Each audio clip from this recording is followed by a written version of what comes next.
Does your team have a clear expectation of how to win? Is the end goal absolutely defined?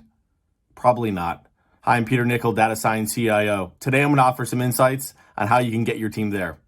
One of the challenges we have is trying to define a clear path or set a very obvious flagpole at the end of some type of less than deliberate idea, meaning we're trying to mature, we're trying to evolve, but we might not know exactly what that endpoint looks like. And as a result, for a team, it's very confusing. I recently had, and it was experience, a senior leader trying to take credit for a process methodology, maturity model that had been created decades earlier. And the free tip is here, don't do that. Obviously, a lot of your leaders that you've hired are the best.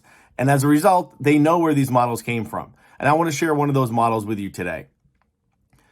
It starts with a gentleman named Ken Crawford.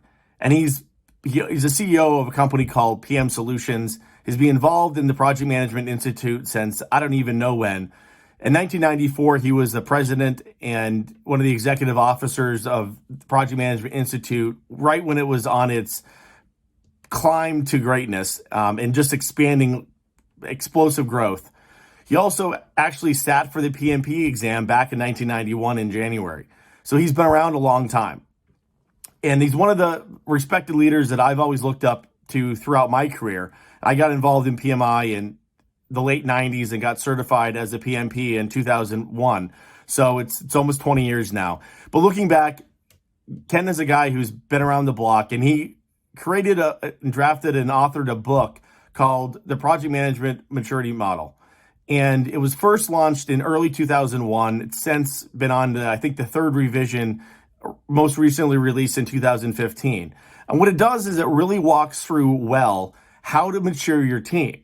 So think less about the projects or the products or what you're trying to accomplish, and think more about the steps that you want your team to go through to evolve, to grow.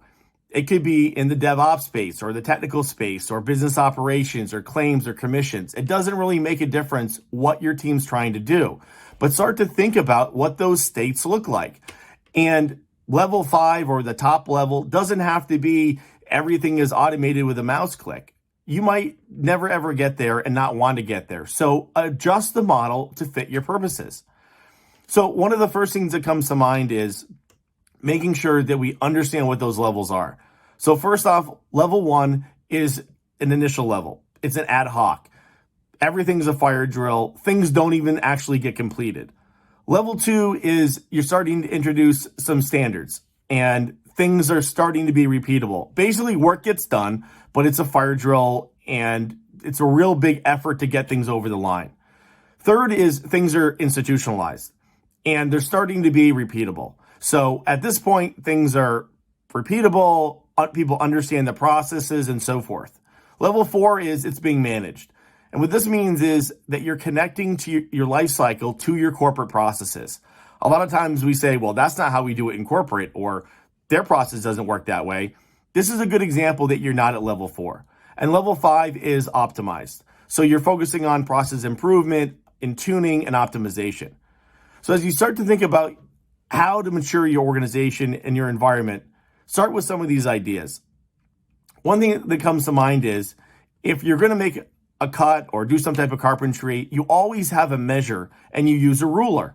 And it just seems so common. So why don't we have a measure to evaluate progress with our teams? Start thinking about what your ruler looks like and how you're going to define some of those ideals to make them seamless to understand from a team perspective.